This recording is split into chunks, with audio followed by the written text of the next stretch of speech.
Ma'am ma'am ma'am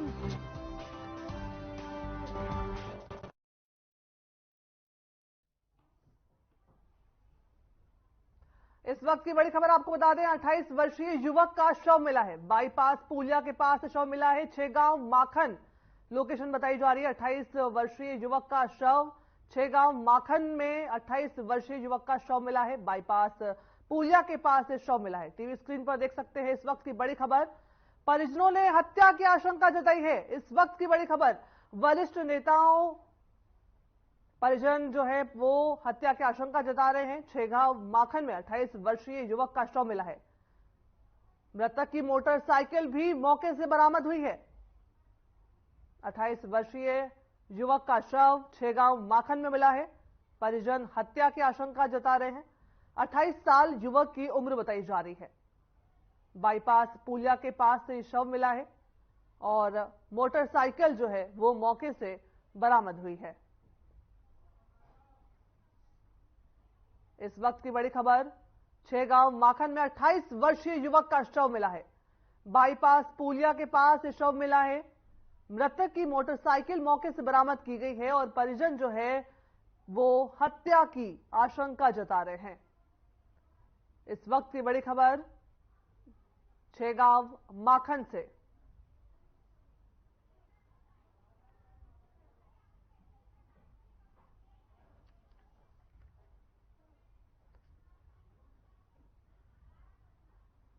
छेगांव माखन में 28 वर्षीय युवक का शव मिला है। बाईपास पुलिया के पास ये शव मिला है।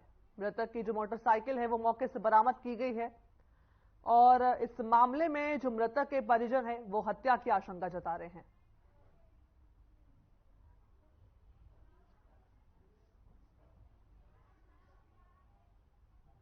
मध्य प्रदेश के उप मुख्यमंत्री जगदीश देवड़ा विकसित भारत संकल्प यात्रा के दौरान मंदसौर जिले के मल्हारगढ़ विधानसभा क्षेत्र ग्राम ढिकनिया और बाबूखेड़ा में शामिल हुए। यात्रा के दौरान दोनों गांव में आम जनता को शासन की योजनाओं का लाभ दिलाने के लिए शिविर भी लगाए गए।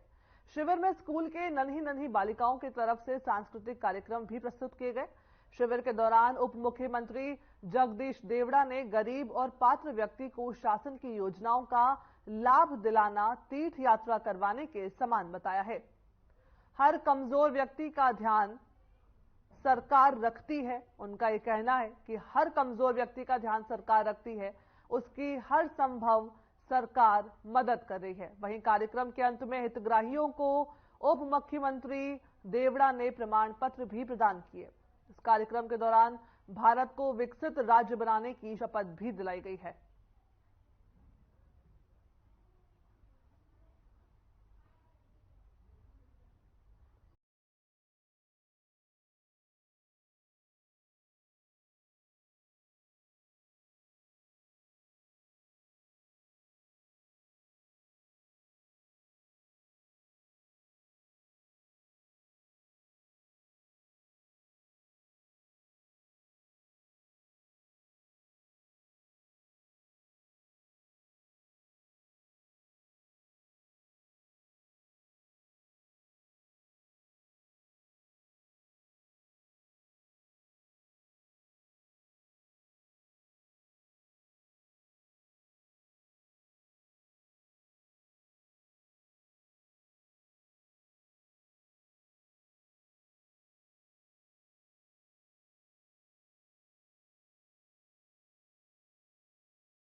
अधिकारियों को निर्देशित करेंगे कि अगर ये कहां पर गड़बड़ है तो गड़बड़ करने वालों के खिलाफ कार्रवाई करवाएंगे।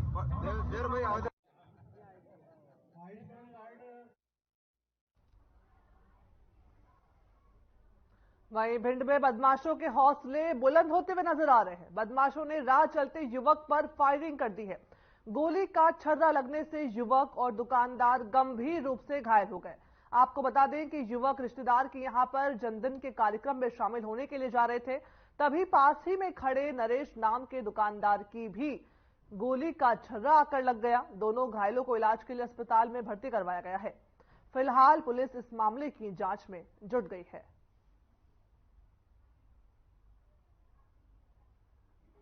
आज ये कुछ लोग अपने दोस्त मुदित भदौरिया का बर्थडे मनाने के लिए नेताजी की भाने गए थे, तो वहीं कुछ लोगों से इनका विवाद हो गया, जिसमें अंकित भदौरिया के बाजू में गोली लगी है।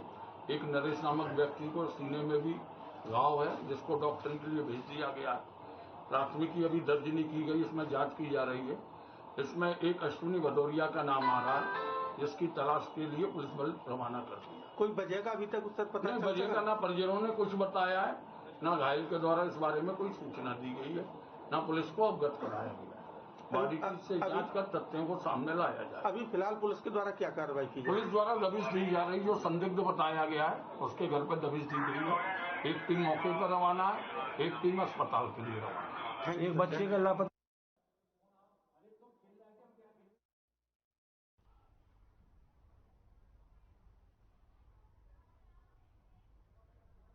वहीं अगली खबर भिंड से है, जहां लुटेरों ने सर्राफा व्यवसायी को गोली मार दी है और 10 लाख रुपए से अधिक के गहनों की लूट की वारदात को अंजाम दिया। भिंड के लहार इलाके की यह घटना बताई जा रही है, जहां बाइक सवार बदमाशों ने ज्वेलर्स व्यवसायी को गोली मारकर 10 लाख रुपए से अधिक के सोने चांदी के आभूषणों को लूट लिया और फरार हो गए। घटना की जानकारी मिलते ही लहार पुलिस ने इलाके की घेराबंदी की और अपराधियों की तलाश शुरू कर दी है। ये घटना रहावली उवारी गांव के रहने वाले पिता पुत्र बंटी सोनी और रामसिया सोनी लहार के साथ हुई है।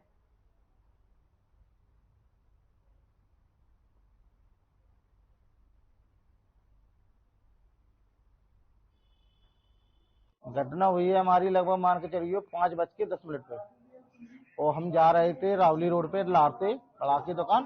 3 लोग थे, तो 3 लोगों ने पहले फायर चलाए बराबर नीचे, फिर हमारा बैग छीना। एक बैग हमारा डिग्गी में रखा था, हमने छोड़ा खानी करी। पिताजी ने हमारे उसने गोली सीने पे चलाई, हमने ऐसा हाथ लगा दिया, मेरे हाथ पे गोली गई और सीधे लार चले गए। समझ लार तर को सीधे पे चले गए, लार से ही पहले गए थे और लार को ही वापस आए। आपके साथ जो घटना हुई कहाँ की घटना है और कितने बजे की है? ये मेरी घटना है, मैं गुड्डू शर्मा के जो फायर में है वहां से सही 300 मीटर दूर, और 5:10 पे वो हमने दुकान बढ़ाई है 4:50 पे। कितने का क्या क्या लगभग सामान चला? सामान हमारा होगा लगभग 6 किलो की लगभग चांदी थी और 100-150 ग्राम सोना था, 50,000 रुपये नगद थे। लूट आरोपी कहाँ के सुर गए? लाहौर तरफ। काय से आए थे? बाइक से। आप कहाँ जा रहे थे? हम रावली जा रहे थे। कहाँ से जा रहे थे आप? लाहौर से। आप क्या दुकान की हुई? हाँ, दुकान हम करते हैं, डेली अप डाउन करते थे। लाहौर से रावली से लाहौर आते थे और यहाँ से शाम के वापस जाते थे। आपका नाम? हमारा नाम बंटी रामसिया सोनी।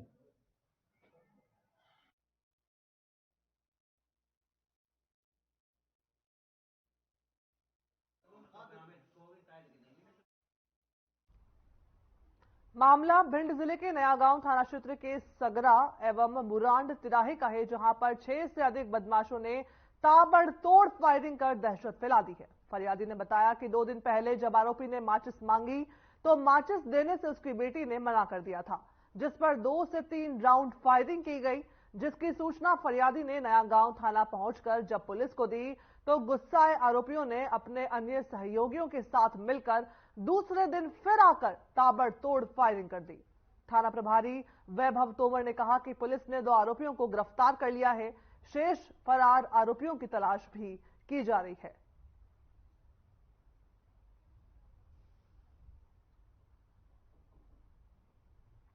सगरा रोड मुरांड तिराहे पर कई राउंड फायर किए गए बदमाशों के द्वारा। ये जो घटना है 2 आरोपी इसमें पुलिस ने गिरफ्तार कर लिए हैं। अन्य जो फरार आरोपी है उनको पुलिस जल्द गिरफ्तार करने की बात कह रही है। उनकी तलाश में पुलिस जुट गई है। टीवी स्क्रीन पर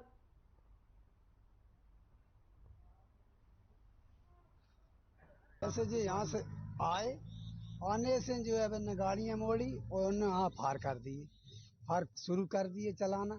हम लोग जो इधर उधर दुख हुई गए। हम इस ढाले में बैठे थे, हमने अपने किबार लगा ले, हमारे ढाले में भी दी। गोली क्यों चलाई, क्या मामला? वही बहुत दिन का वही मामला था, 4 तारीख का। माचिस जो है उनने मांगी, हमारी बच्ची ने माचिस दे दी थी, जो मौके पे थे नहीं, वही वजह से जो गोली चली। माचिस न देने से गोली चली। कौन कौन थे? वो अशोक थे, विशंबर को लड़का, उनके बच्चे थे, और उनके यहाँ एक भानेज है को पता नहीं क्या नाम, भीम से जो है उनने गोली चलाई। लगभग कितनी गोलियां चली? पहले दिन चली थी 3, आज तो लगभग जो है चली हुआ 25-30 गोली। तो आपने पुलिस में शिकायत नहीं की? गए, हम लोग गए, FIR मैंने जो है दिया है, लिख के सब कंप्लीट कर दिए। फिर राधे श्याम वहीं सगराई। मामला सर ये हुआ था कि हम चले गए थे गांव पे, गांव से लौट के आए तो वो गाली दे रहे थे, यहाँ गंदी गालियाँ दे रहे थे। तो हमने सबने बोला कि अभी अब माचिस तो नहीं मिलेगी, अब दुकान बंद है। तो फिर वो लौट के उन्होंने बोला कि अभी हम अपने भांजे को, वो अपने लड़कों को बुलाते हैं। फोन किया उन्होंने, तब उन्होंने बुला के फिर गोलीबारी करी, 3-4 गोलियां चलाई, फिर भाग गए। ये परसों नरसों की बात है। फिर आज रात को ये घटना हुई कि गाड़ियां लेके आए, यहाँ से आगे से थोड़ा मोड़ के हमारी दुकान से, फिर गोलियां चला दबाए पूरे मोहल्ले में, सबके घरों में और ढालों में। इनमें सब कितने लोग थे गोली? वो 8 से 10 लोग थे। किसी को पहचानते हो? पहचानते हैं, वो अशोक के लड़का थे, मोहित, और वो उसका नाम भीम भांजा था। कितने लोग थे लगभग और लोगों को नहीं पहचान पाया। वो 8 से 10 लोग थे ऐसे। 3 गाड़ियाँ थी। थाने में आप गए? हाँ, थाने में गए थे। वो थाने प्रभारी साहब ने ये बोला था कि हाँ आपको जाओ, सबको तुम्हारा काम हो जाएगा। आरोपी पकड़ेगा? आरोपी है हमको तो अभी मालूम नहीं है। क्या नाम है तो? मुबारक। कौन सा गाँव?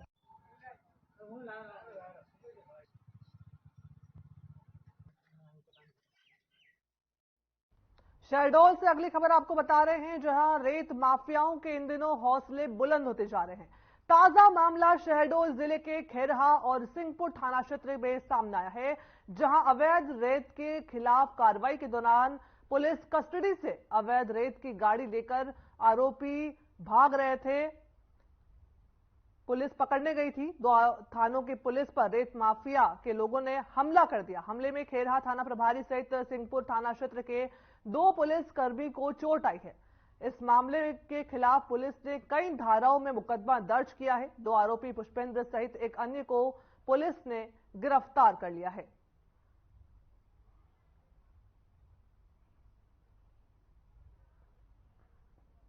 वहीं जिला रायसेन के अंतर्गत नगर परिषद सुल्तानपुर की तरफ से आयोजित व्यापारी कार्यशाला कार्यक्रम ग्लोबल स्कूल में संपन्न हुआ, जिसमें नगर के व्यवसायी, गणमान्य नागरिक और पत्रकारों को आमंत्रित किया गया था। मुख्य अतिथि के रूप में मंडीदीप औद्योगिक क्षेत्र के अध्यक्ष राजीव अग्रवाल मंच पर आसीन रहे। इस दौरान परिषद अध्यक्ष लक्ष्मी मीणा ने बताया कि आयोजन का उद्देश्य स्वच्छता सर्वेक्षण 2024 में पहले के वर्षों से बेहतर प्रदर्शन करने का है। इस संदर्भ में उपस्थित जनों से विशेषकर व्यापारियों से सहयोग की अपील की जा रही है। मंचासीन राजीव अग्रवाल, विधायक प्रतिनिधि और मंडल अध्यक्ष हेमराज मीणा सहित अन्य लोगों ने उपस्थित जनों को संबोधित किया। इसके साथ ही कई अन्य पार्षद और गणमान्य लोग मंच पर उपस्थित रहे।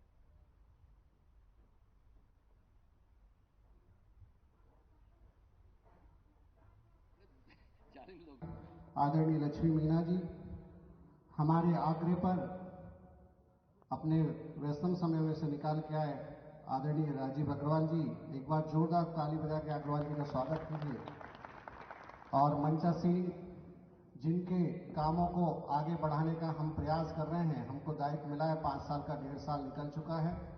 परम सम्मानीय पूर्व नगर पालिका अध्यक्ष कन्हैयालाल गौर जी, परम सम्मानीय पूर्व नगर पालिका अध्यक्ष आदरणीय कमलेश राजपाल जी, वरिष्ठ परिवार के सदस्य आदरणीय भगवान सिंह पटेल जी, आदरणीय प्रमोद श्रीवास्तव जी और नगर पंचायत की पूरी सुशोभित जो टीम, जिसको आपने जनप्रतिनिधि के रूप में विभिन्न वार्डों से पार्षद के रूप में चुना है और पार्षदों ने एक व्यक्ति को काम करने के लिए आगे करा है, ऐसे उपाध्यक्ष आदरणीय राकेश गौर जी, आदरणीय दीपू मृधा जी, आदरणीय छोटे भैया जी, वरिष्ठ पूर्व पार्षद और हमारे मित्र भी हैं आदरणीय गुल्लाला जी, विनोद सोनी जी, दानिश भाई, वरिष्ठ बड़े भैया संतोष पटेल जी, दुष्यंत पटेल जी और व्यापारी महासंघ के अध्यक्ष आदरणीय बड़े भाई ब्रजभूषण राय जी, आदरणीय प्रकाश सिंह पटेल हमारे मित्र और महामंत्री हैं भाजपा में, और हमारे मित्र आदरणीय अमित तिवारी जी, आदरणीय प्रदीप चौबसे जी और हमारे गुरु भी हैं और शिक्षक भी हैं, मित्र भी आदरणीय सतीश शर्मा जी, नगर पंचायत के सीएमओ अशोक केतल जी और पूरी नगर पंचायत की टीम और परिवारजन के सभी लोग, पत्रकार बंधु हैं। आप सभी, कोई किसी रूप में अपना बिजनेस करता है, कोई किसी रूप में बिजनेस करता है। गांवों का खेल का अपन प्रतियोगिता करते हैं। मध्य प्रदेश के राज्यपाल मंगूभाई पटेल रतलाम जिले के जावरा विधानसभा के गांव लालाखेड़ा में विकसित भारत संकल्प यात्रा में शामिल हुए। इस दौरान राज्यपाल ने कहा कि हमारे प्रधानमंत्री नरेंद्र मोदी के नेतृत्व में हमारा देश तेज गति से विकास कर रहा है। देश विकास के उस मोड़ पर है जहां प्रगति के रोज नए आयाम स्थापित हो रहे हैं। विकसित भारत संकल्प यात्रा के माध्यम से सरकार आमजन के घर तक पहुंची है और योजनाओं का लाभ लेने से जो भी वंचित रह गए हैं उनको लाभ दिया जा रहा है। राज्यपाल ने आगे कहा कि आजीविका मिशन के माध्यम से आज महिलाओं में एक नया आत्मविश्वास पैदा हुआ है। साथ ही महिलाएं घरों के आर्थिक उत्थान में मजबूती से अपनी भूमिका का निर्वहन कर रही हैं और स्वयं सहायता समूह से जुड़कर आर्थिक रूप से सशक्त बनी हैं।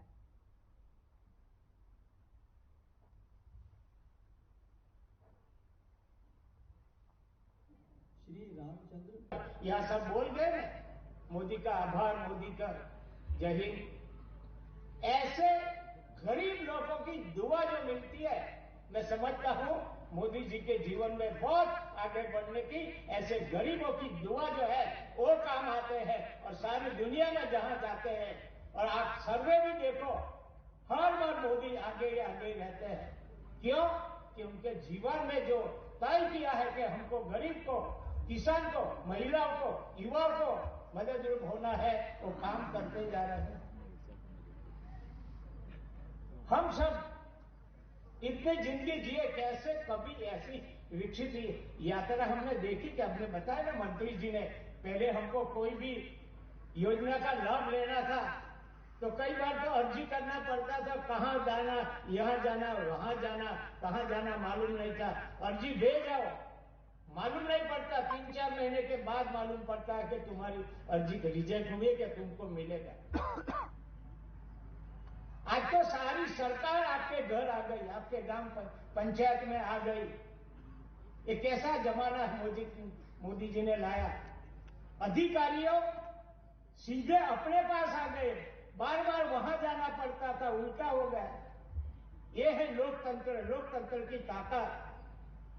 और मोदी जी के मन में जो गरीबों के लिए, महिलाओं के लिए, बच्चों के लिए जो दर्द पड़ा है, उसको वो अपने प्रदर्शित कर रहे हैं। और योजना के मार्फत सभी को कैसे मदद किया जाए, और जो वंचित रह गए, अभी तक किसी ने कोई योजना का लाभ नहीं लिया है, तो ये विकसित भारत संकल्प यात्रा में आपने ये स्टॉल में सब स्टॉल लेके भी होंगे, ऐसा स्टॉल भी होगा कि वहां फॉर्म लेकर आप भरो। और जो वंचित रह गए हैं, मैं समझता हूं गांव के युवा युवती जो पढ़े लिखे हैं, जो गांव के एकदम गरीब है, जिसको अभी तक कुछ योजना का लाभ नहीं मिला, अभिवादन कीजिए। ये आप सभी की ओर से विधायक महोदय। वहीं सीहोर में अवैध रेत माफिया का आतंक जोरों पर है। नर्मदा नदी के बीच में सड़कें बनाकर फोकलेन और जेसीबी से नियमों को दरकिनार कर कंपनी यूकोरिया माइंस अवैध उत्खनन करा रही है। यूकोरिया माइंस कंपनी रेत खदानों का ठेका लेकर माफिया बन गई है। प्रशासन के बताए नियमों का ही पालन नहीं कर रही है। जिले में नर्मदा नदी को खोखला करने पर कंपनी उतारू है। पोकलेन मशीन लगा करके पानी के भीतर से रेत निकाली जा रही है। रेत के परिवहन के लिए नर्मदा के बीच में सड़कें बना दी गई है।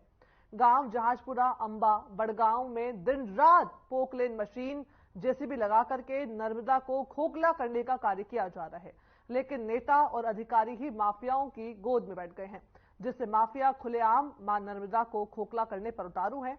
रेत के अवैध खनन के मामले में प्रशासनिक अधिकारी चुप्पी साधे हैं। किसी भी हलचल की जानकारी पहले माफियाओं के गुर्गों तक आसानी से पहुंच जाती है। दिन रात नर्मदा में मशीन चलाकर रेत के सैकड़ों डंपर भरे जा रहे हैं, लेकिन सीहोर खनिज अधिकारी और प्रशासन चुप्पी साधे बैठे दिखाई दे रहे हैं।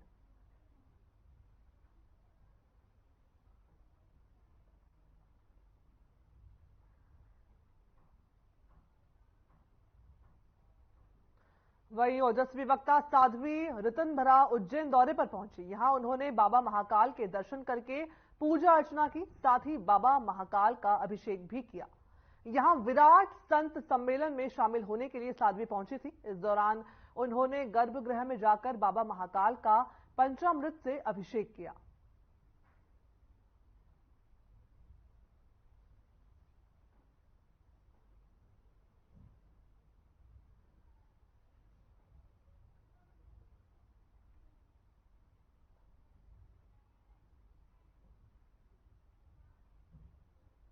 खंडवा पहुंचे कैबिनेट मंत्री विजय शाह का राजनीतिक और सामाजिक तौर पर जोरदार स्वागत किया गया। इस दौरान मंत्री विजय शाह ने मीडिया से बातचीत के दौरान बड़ी घोषणा करते हुए कहा कि मध्य प्रदेश के 89 आदिवासी विकास खंडों में रानी दुर्गावती प्रशिक्षण केंद्र खोले जाएंगे।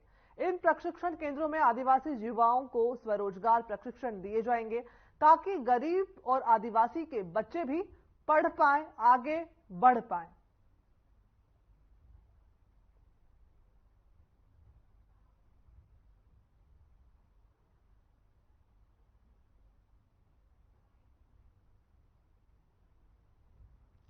आदिवासी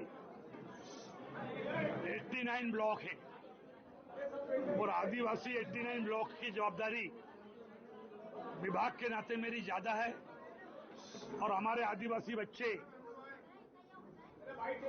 पीएससी की तैयारी कर रहे हैं, आईएएस की तैयारी कर रहे हैं, कंपटीशन एग्जाम की तैयारी कर रहे हैं।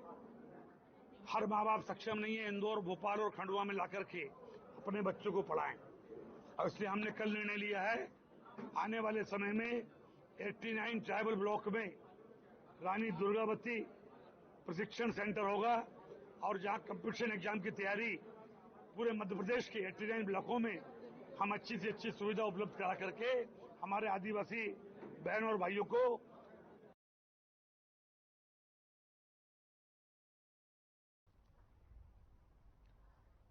कैबिनेट मंत्री ने बड़ी घोषणा की है आदिवासी लोगों के लिए, आदिवासी समाज के लिए, जहां पर आदिवासी विकास खंड में कई केंद्र खोले जाएंगे, जिससे कि स्वरोजगार को बढ़ावा मिलेगा और आदिवासी युवाओं को पढ़ने में, आगे बढ़ने में और स्वरोजगार प्राप्त करने में मदद मिलेगी। कैबिनेट मंत्री की यह योजना, जिसमें उन्होंने विकासखंड केंद्र का शुभारंभ किया, आदिवासी युवाओं को इससे स्वरोजगार मिल पाएगा।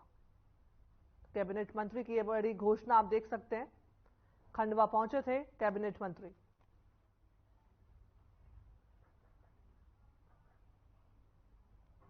हमारा मध्य प्रदेश बुलेटिन में फिलहाल इतना ही। मुझे दीजिए इजाजत। धन्यवाद।